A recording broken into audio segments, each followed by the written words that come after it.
Bien, hermanos, estamos llevando con la gracia de Dios una serie de mensajes sobre Santiago, estudiando la carta de Santiago, ¿no?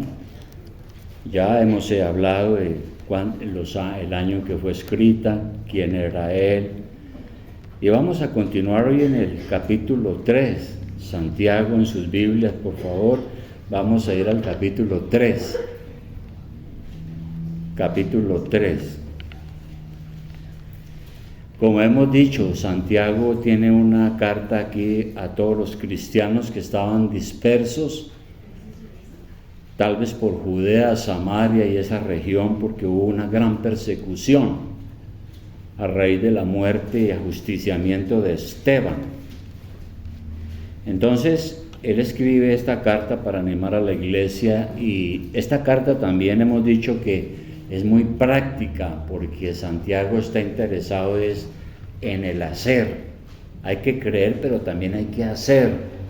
Hay que poner en práctica lo que uno aprende. Y por eso estuvo diciendo anteriormente, como lo hablamos hace 8 días, que para él las obras, la fe sin obras es muerta. Pero también vimos qué quiere decir eso, porque por otro lado, las obras sin fe son moralismo, es legalismo, es religiosidad sin una verdadera salvación. Y llegamos ahora al capítulo 3, y lo que empieza a decir Santiago aquí es que si nosotros somos personas de fe, nos da unas recomendaciones que tienen que ver, como dice el subtítulo allá en nuestras Biblias, la lengua, el hablar. Y comienza diciendo: hermanos míos, no os hagáis maestros muchos de vosotros, sabiendo que recibiremos mayor condenación. Lo que está él hablando aquí en primer lugar es de que nosotros tenemos que hablar con modestia. ¿Cómo es un lenguaje modesto? Tenemos que tener un lenguaje modesto. ¿Cómo es ese lenguaje? Un hablar modesto es un hablar que no es vanidoso ni es petulante. Rápidamente, por ejemplo, si vamos a Primera de Pedro, si ya regresamos, Primera de Pedro 4:11, él está hablando aquí de algunas cosas que nosotros tenemos que hacer como cristianos. Y aquí precisamente habla de esto, ¿no? En Primera de Pedro 4:11 dice: si alguno habla, hable conforme a las palabras de Dios. Es decir, teniendo en cuenta lo que dice la Biblia. Si alguno ministra, ministre conforme al poder que Dios da, para que en todo sea Dios glorificado por Jesucristo, a quien pertenece la gloria del imperio por los siglos de los siglos. Amén. Entonces, tenemos esa responsabilidad de hablar con modestia. Pero aquí él se está refiriendo a la predicación de la palabra de Dios, por lo que dice más adelante. Todo predicador debe ceñirse a lo que dice la Escritura y no subirse al púlpito a predicar sus propias opiniones o ideologías humanas, ¿no? Tenemos que ceñirnos los predicadores a lo que dice la palabra. Debemos de hablar conforme a lo que el Señor nos ha dejado aquí escrito. Igualmente, cuando tenemos la oportunidad de hablar con alguna persona acerca de la fe, tenemos que hacerlo de acuerdo a lo que dice la Biblia. No empezar a inventarnos cosas, ¿no? O hablar de X asunto para impresionar a los demás. Y eso exige entonces que seamos responsables.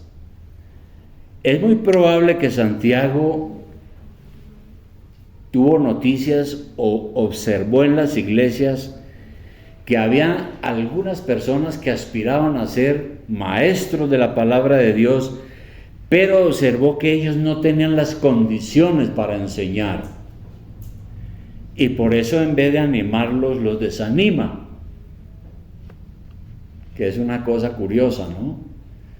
Uno quiere tener maestros en la iglesia y entonces les da un mensaje para desanimarlos. Es como una contradicción.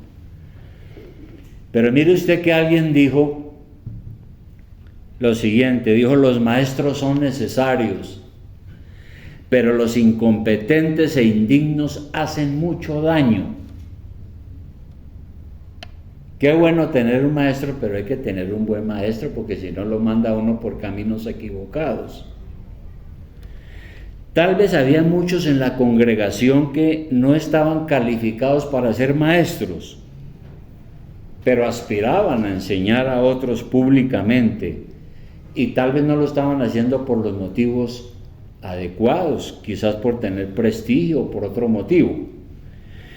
Y por eso Santiago advierte que Dios va a juzgar a los maestros más estrictamente que a ninguno otro, porque presumiblemente un maestro conoce la verdad, sabe qué es lo que dice la Biblia, y dice que vive de acuerdo a lo que dice la Biblia. Por eso Dios lo va a juzgar más responsablemente.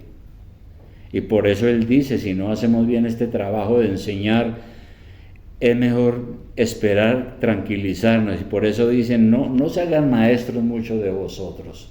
No es que no quiere que hayan maestros, les está diciendo, tengan cuidado, porque entre más sé, más Dios me va a exigir a mí. Bien, por eso tenemos que ser responsables. Ahora, el oficio de maestro tiene algunos privilegios. Por ejemplo, autoridad. No autoridad en el sentido de mandar y tienen que hacer lo que yo diga, sino en el sentido de que tiene una gran facultad de ejercer una función normativa en las personas, de ayudarlos en su vida espiritual. También otro privilegio de ser maestro es liderazgo, porque hay la oportunidad de ser líder en la iglesia. También tiene el reconocimiento de la iglesia. Eso es muy bueno, que a uno de maestros lo reconozcan. Pero tiene una gran responsabilidad también este ministerio u oficio de enseñar. Primero, hay que ser un estudioso de la palabra de Dios a fin de prepararse para saber qué es lo que va a enseñar a otros. Y ese fue un gran error de los maestros judíos, de los escribas y fariseos.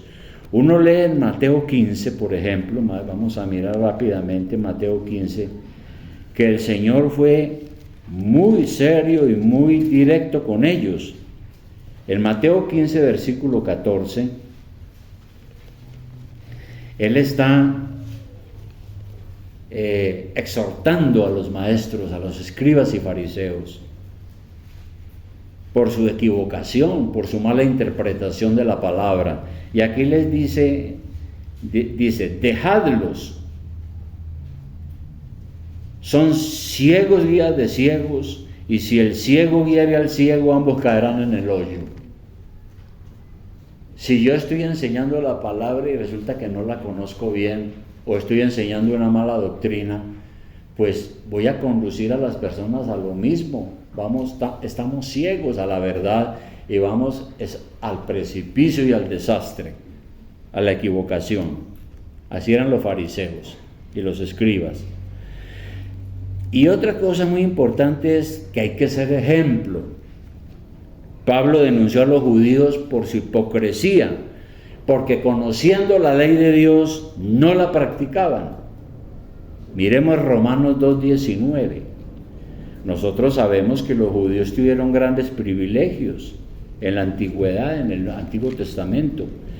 Fueron el pueblo escogido por Dios, tuvieron la bendición de conocer al Dios verdadero entre todos los pueblos de la tierra.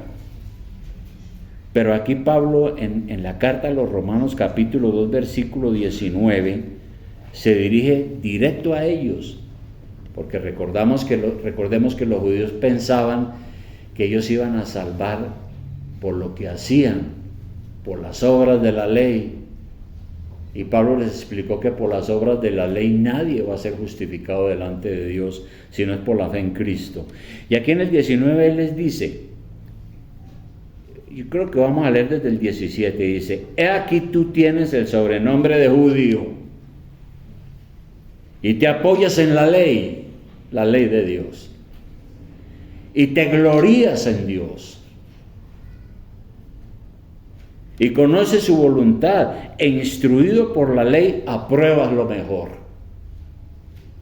y confías en que eres guía de los ciegos, luz de los que están en tinieblas, instructor de los indoctos, maestro de niños, que tienes en la ley la forma de la ciencia y la verdad.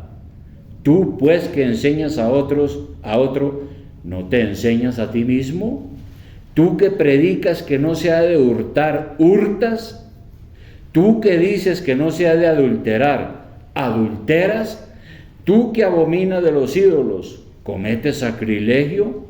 Tú que te jactas de la ley, con infracción de la ley, ¿deshonras a Dios? Porque como está escrito, el nombre de Dios es blasfemado entre los gentiles por causa de vosotros. Esto es impresionante. Es un ataque frontal a los judíos para que no sean hipócritas. Porque se las daban de maestros, pero no practicaban nada. Decían, no hay que robar, y robaban. No hay que adulterar, y cometían adulterio. Eso es lo grave de ser maestro y no ser responsable. Ahora, Santiago no está diciendo, como dije, que no se puede aspirar a ser maestro, sino estás advirtiendo de que esa posición tiene peligros. Por ejemplo, está también el peligro de llenarse de orgullo, por cuanto uno está instruyendo y formando discípulos, ¿no? Entonces se siente orgulloso, sabe mucho, es un maestro.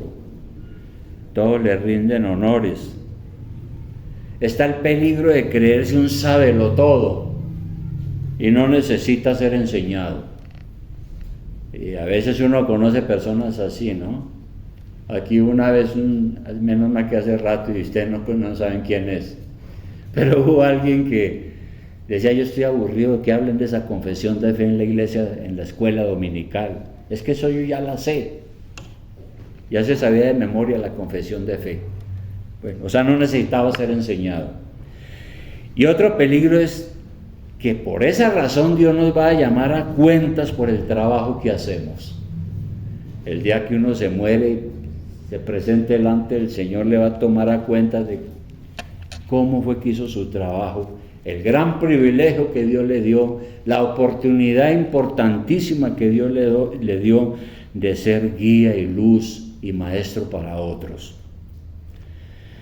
Y luego en el versículo, volviendo a Santiago, en el versículo 2 dice lo siguiente él: porque todos ofendemos muchas veces. Ahora, yo estaba examinando en el griego esa palabra, ofender, y resulta que aparece una palabra que es tropiezo o caída, también quiere decir. Aquí se está refiriendo es más que todo a las caídas que uno tiene, al pecado que uno tiene, que no solamente lo perjudica a uno, sino que puede perjudicar a otros. Y la realidad es que nosotros tropezamos y caemos en pecado. Tropezamos con las palabras, pecamos con la lengua, ¿no? ¿Y por qué? No somos perfectos. Ni siquiera los maestros, tampoco los pastores son perfectos. Si alguno no peca con la lengua, dice Santiago que es una persona que ha logrado un gran triunfo, porque es una persona que tiene un dominio propio increíble. Es una excelente persona, aunque dudo que exista esa persona, la verdad. Y por eso entonces él sigue hablando aquí y dice que nosotros tenemos que hablar con sensatez. Todos, ahora sí es todos. ¿Y qué es hablar con sensatez? Es hablar con prudencia, con moderación, con cautela, con cuidado. Si nosotros controlamos nuestras palabras, vamos a controlar todo. Volvamos a leer el versículo 2. Dice, porque todos ofendemos muchas veces. Si alguno no ofende en palabra, este es varón perfecto, capaz también de refrenar todo el cuerpo. Es tremendo, porque es que esta es una de las cosas más difíciles, y por eso Santiago se refiere a la lengua, claramente. Y la lengua es uno de los instrumentos o de los órganos del cuerpo humano más difíciles de controlar. Puede que haya ese varón perfecto, ¿no?, que controla su lengua lo mejor. Por eso digo que lo dudo. La lengua nos hace violar muchos mandamientos de la ley de Dios, ¿no? Por ejemplo, la lengua nos hace violar el tercer mandamiento de la ley de Dios, que dice: no tomarás el nombre de Jehová tu Dios en vano, porque no dará por inocente Jehová el que tomare su nombre en vano. La lengua nos hace violar el sexto mandamiento, por ejemplo, que dice: no matarás, porque a través de la lengua es que se dan las órdenes para matar, se ofenden a las personas, se hacen miles de cosas terribles. Y la lengua nos hace también violar el noveno mandamiento que dice: no hablarás contra tu prójimo falso testimonio. Y así sucesivamente. Si somos capaces de controlar la lengua, probablemente seremos capaces de controlar todo lo demás, dice Santiago. Y también el Señor en Mateo 12:34, Él dijo algo en relación con esto, Mateo 12:34. ¿Qué dijo el Señor? También aquí Él se va, como dicen el dicho, lanza en ristre contra los maestros y los fariseos. Y aquí le dice lo siguiente, les dice, leamos desde el 33, o haced el árbol bueno y su fruto bueno, o haced el árbol malo y su fruto malo, porque por el fruto se conoce el árbol. Generación de víboras, ¿cómo podéis hablar lo bueno siendo malos? Porque de la abundancia del corazón habla la boca. Si uno no tiene a Cristo en el corazón, es muy probable que uno no hable nada como muy agradable, ¿no? Pero si tiene a Cristo en el corazón es otro asunto, porque de la abundancia del corazón habla la boca. 35. El hombre bueno del buen tesoro del corazón saca buenas cosas, y el hombre malo del mal tesoro saca malas cosas. Mas yo os digo que de toda palabra ociosa que hablen los hombres, de ella darán cuenta en el día del juicio, porque por tus palabras serás justificado y por tus palabras serás condenado.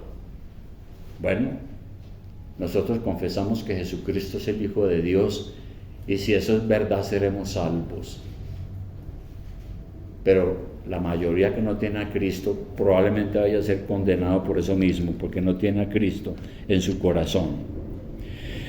Por eso se necesita entonces, hermanos, que ejerzamos dominio propio, y para eso tenemos que orar y buscar la ayuda del Espíritu Santo, porque en nuestras propias fuerzas no lograremos hablar como se debe. Es la verdad. Y entonces Santiago, volviendo a Santiago, da dos ejemplos. En el versículo 3. El primer, vamos a leerlo, dice: he aquí, nosotros ponemos freno en la boca de los caballos para que nos obedezcan, y dirigimos así todo su cuerpo. El freno de los caballos. Yo no sé si usted conoce un freno de un caballo. Yo conozco los frenos de los caballos porque mi suegro era un domador, un jinete de caballos, y lo vi muchas veces cómo ponía el freno y cómo montaba la lengua del caballo sobre una especie de barra de hierro transversal que descansa en la mandíbula del caballo. Entra en la boca, y la idea es que cuando se jala el freno, eso produce un dolor en el caballo y lo hace obedecer a la rienda del jinete. El hecho es que ese freno, que es ese artefacto de hierro que le ponen a los caballos, domina todo el cuerpo del animal. Un caballo desbocado es un caballo que no tiene freno, pero si tiene freno y el jinete jala y queda inmediatamente porque obedece, porque inflige dolor.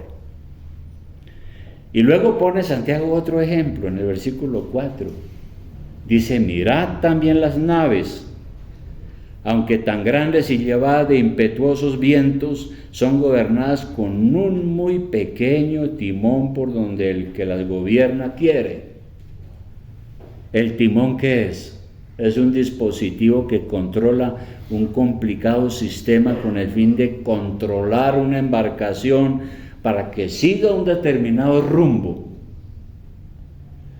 Pero lo clave aquí es que el timón es pequeño en comparación con la enorme nave. Y el punto es que no obstante lo pequeño, mueve toda la embarcación. Y entonces Santiago dice que así es la lengua.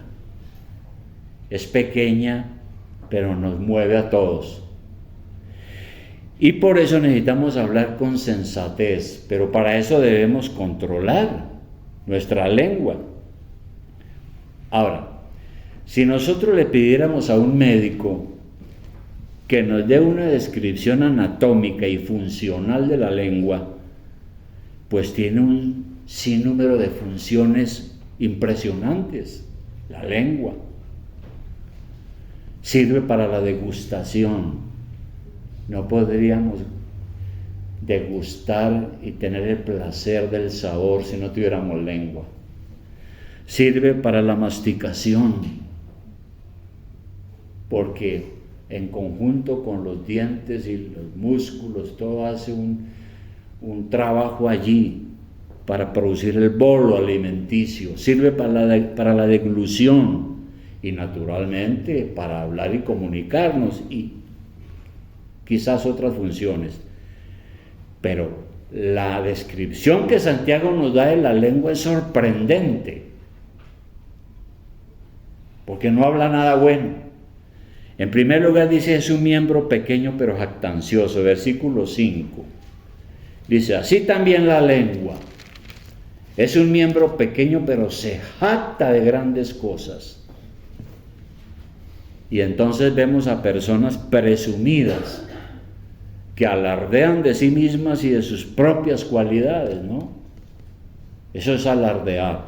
En el Salmo 73:8, Salmo 73:8, allí se dice algunas cosas. Está aquí David hablando, no es David, es otro, es Asaf. En el 73:8 dice él que hay personas que se mofan y hablan con maldad de hacer violencia, hablan con altanería, ponen su boca contra el cielo y su lengua pasea la tierra,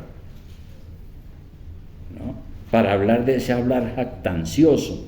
Y por eso está diciendo aquí Santiago que uno de los problemas de la lengua, aunque es un miembro pequeño, es que se jacta de grandes cosas. Y luego dice él que también es como un pequeño fuego que sin control causa estragos. Sigue diciendo en el versículo 5: he aquí, cuán grande bosque enciende un pequeño fuego. Está en signo de admiración. Y la lengua es un fuego, es un mundo de maldad. La lengua está puesta entre nuestros miembros y contamina todo el cuerpo, inflama la rueda de la creación y ella misma es inflamada por el infierno. Entonces, alguien irresponsablemente bota una colilla de cigarrillo en algún lugar en tiempo de verano y se inicia un incendio de grandes proporciones que acaba con hectáreas y casas y barrios. Un chisme es como una luz en una montaña de nieve. uno ha visto que se desprende un poco de nieve y empieza a rodar y va llevando más hasta que cuando llega al valle es una montaña terrible que destruye muchas cosas, ¿no?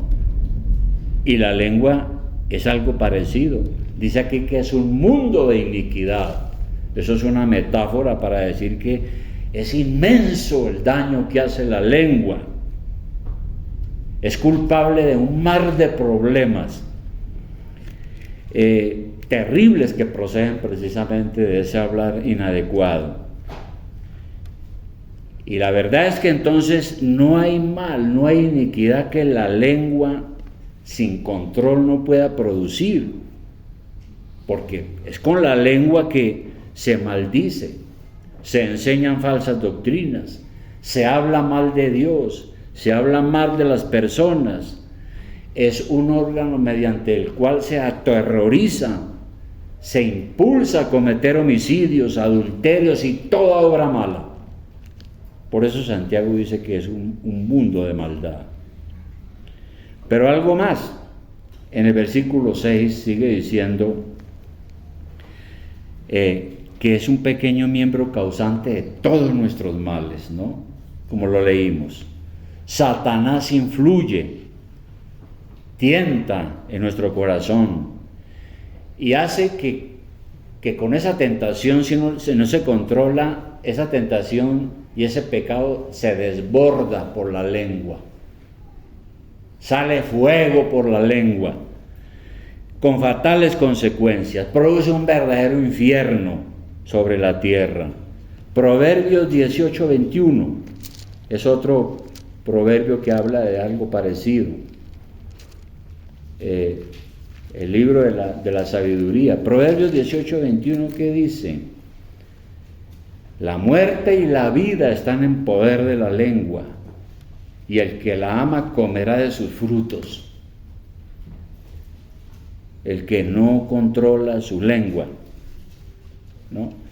Entonces, es terrible. Pero también sigue diciendo Santiago en el versículo 7 que es un miembro indomable. 7 y 8 dice: porque toda naturaleza de bestias y de aves y de serpientes y de seres del mar se doma y ha sido domada por la naturaleza humana. Vimos el ejemplo del caballo, hasta las serpientes. El ser humano ha llegado a manejarlas, manipularlas.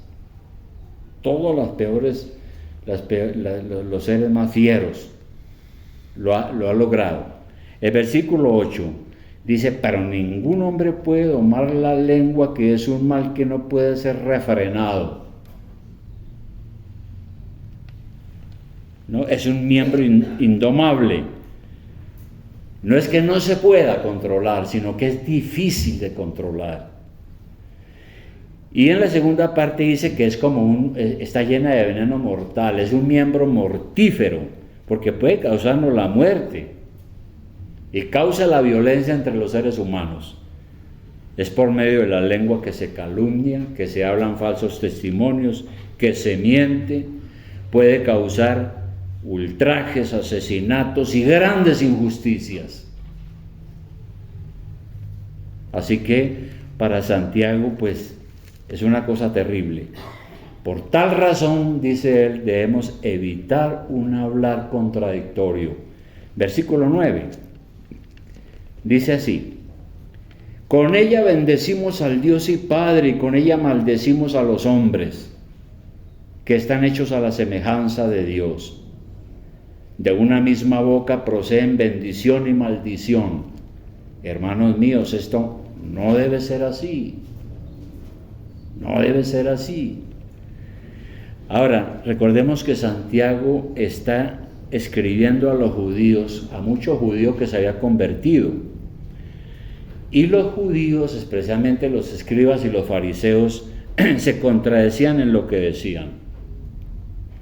Jesús acusó a los maestros judíos de hipócritas, porque decían una cosa y hacían otra cosa. Enseñaban la palabra de Dios y utilizaban un lenguaje piadoso, pero eran ladrones, mentirosos, hipócritas. Y en lugar de llevar a la gente a Dios, la alistaban para el infierno. Mateo 23:15. Mateo 23:15. ¿Qué dice allí? Aquí el Señor los está recriminando, ¿no? Y dice, ¡ay! Está en signo de admiración, ¿no? ¡Ay! De vosotros, escribas y fariseos hipócritas, porque recorréis mar y tierra para hacer un prosélito, o sea, para hacer un discípulo. Y una vez hecho discípulo, le hacéis 2 veces más hijo del infierno que vosotros. Por eso es que los maestros tienen tan grande responsabilidad, los pastores, todos, de ser consecuentes. Y este, hermano, sí que ha sido un pecado antiguo, lo que sigue diciendo aquí Santiago. Porque luego, ¿qué dice? En el versículo 10, de una misma boca proceden bendición y maldición. Y luego en el 11 dice, ¿acaso alguna fuente hecha por una misma abertura agua dulce y amarga? Hermanos míos, ¿acaso puede la higuera producir aceitunas o la vid higos? Así también ninguna fuente puede dar agua salada y dulce. Pero el 9 es el que me llamó la atención. Con ella bendecimos a Dios el Padre y con ella maldecimos a los hombres que están hechos a la semejanza de Dios. Por eso digo que es uno de los pecados más terribles que yo creo que me atrevo a decir hemos cometido. En un momento estamos orando y alabando a Dios y al poco tiempo estamos deseando y diciendo malas palabras contra alguien, ¿verdad? Ahora, aquí dice que la persona puede ser lo que sea, puede ser un mendigo, lo que sea, de todas maneras tiene la imagen de Dios, la tiene dañada, pero tiene la imagen de Dios, es un hijo de Adán, es pecador, como tenemos nosotros la imagen de Dios, y ese es el argumento de Santiago para tener cuidado con lo que decimos. Pero se dice justamente que en nosotros los seres humanos existe una división en nuestra naturaleza humana.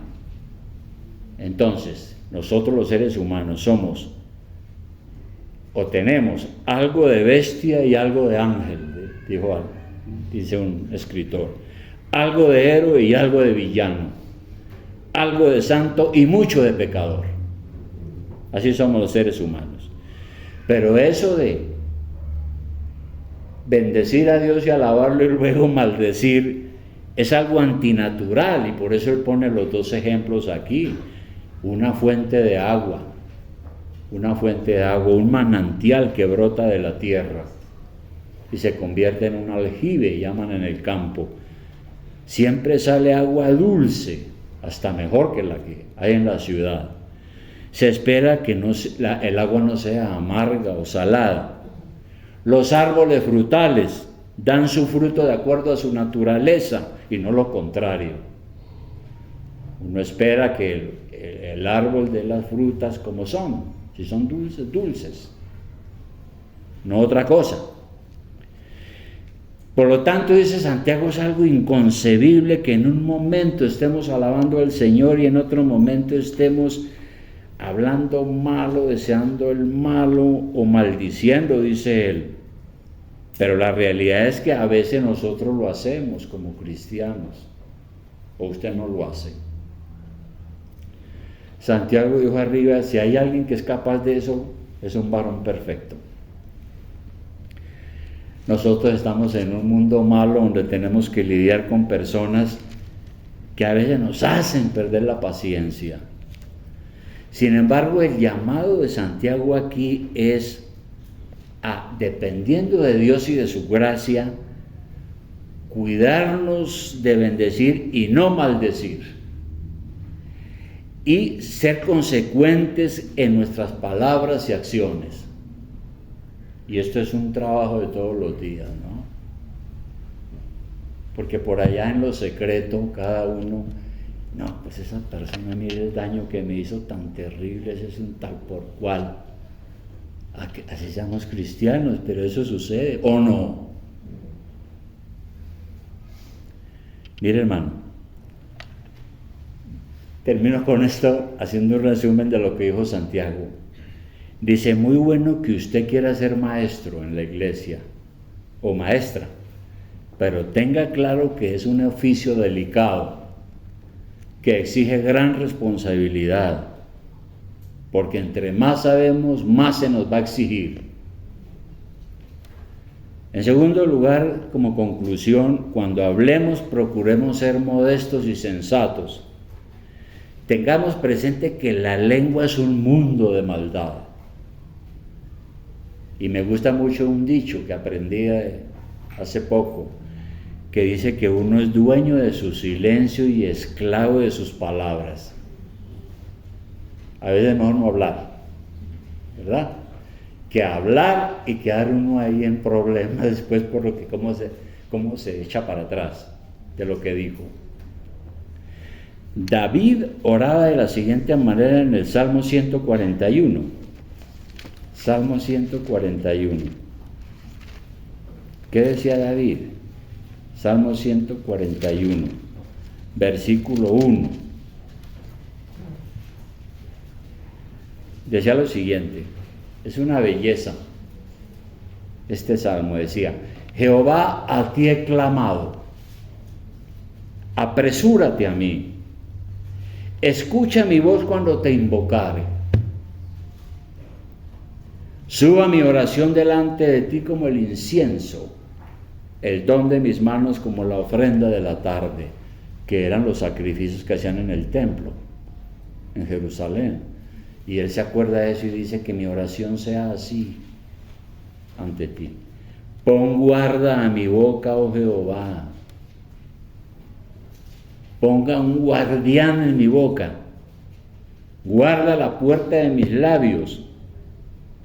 Guarda la puerta de mis labios. En esta figura, lo que está diciendo David es, Señor, ayúdenme a hablar como debieran. Controla mi lengua. Ponga una guardia a mi boca, guarde la puerta de mis labios para no hablar lo que no debo de hablar. Y así en el Nuevo Testamento, ¿no? Entonces, examinando todo esto que hemos dicho esta mañana aquí, ¿cómo nos analizamos a nosotros mismos? ¿Cómo se ve usted?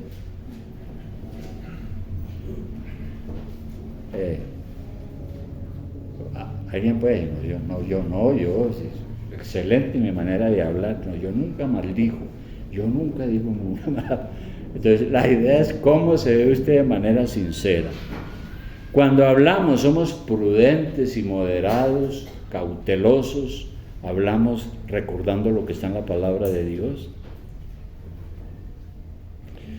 La verdad, hermano, es muy vergonzoso que caigamos en contradicciones siendo que somos cristianos.